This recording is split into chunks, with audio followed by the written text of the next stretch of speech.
واش هذا الرجل حقيقي ولا غير اسطوره؟ रामायण के अंदर संसार में सब तरह की बातें हैं, रावण की भी बातें हैं और राम की भी है.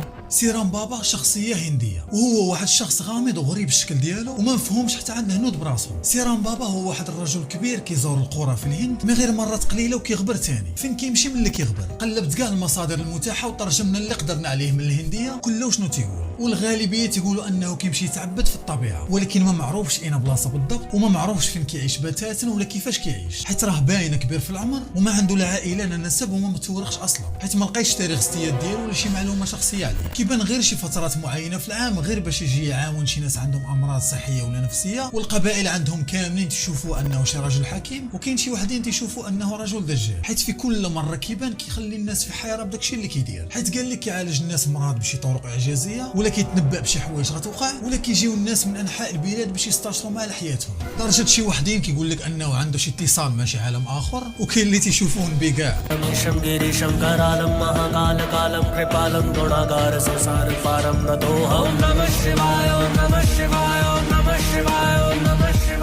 الهنود اللوجيك عندهم من نوع اخر. كون كان عندنا شي واحد بحال هاد خونا في المغرب شكون كان غيكون؟ انا كنشوفها بالناس ناس مني غيشرف.